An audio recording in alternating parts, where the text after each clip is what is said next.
高雄市定古蹟西雅湾将介绍行馆到今有88年，今年初才完成修复。文字专家会勘了后，认为蒋介石这3字已经无符合这档日本时代建筑的历史意义，尾也是由文字委员会审议通过，改名改做西雅湾行馆。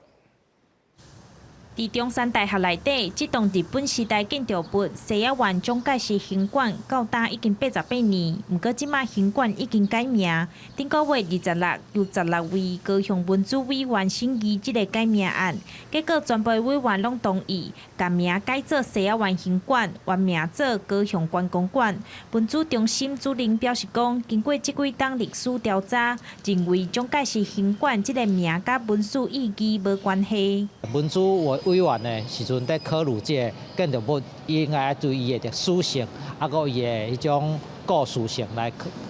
两种的理由来做考量，所以同时改成高雄观光馆及到西子湾行馆。 西雅湾行馆伫2004年获列为市定古迹，过去是台湾总督府纪念博览会高雄观光馆，尾仔加做蒋介石伫南部休困的所在。文资中心表示讲，中山大学伫1808年就申请要改名做西湾艺廊，因为无符合建筑历史，才无通过。去年底行馆整修了后，学校阁申请要改名，即摆文资审议会通过，毋过针对行馆改名，民众无共想法。有的人是讲诶。 为什么这个蒋介石有什么关系吗？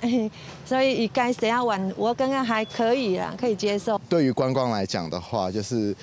会比较疑惑，说听到西子湾馆就不太了解，说这个地方到底在干嘛。西雅湾行馆目前由中山大学管理，有保留古早遗址啊，外观嘛修复做日本时代风貌。中山大学表示讲，未来行馆规划做艺文展演的场所，会举办讲座、展览等等，希望会当将历史建筑再活化。记者钟义辉、邱昭勇高雄报道。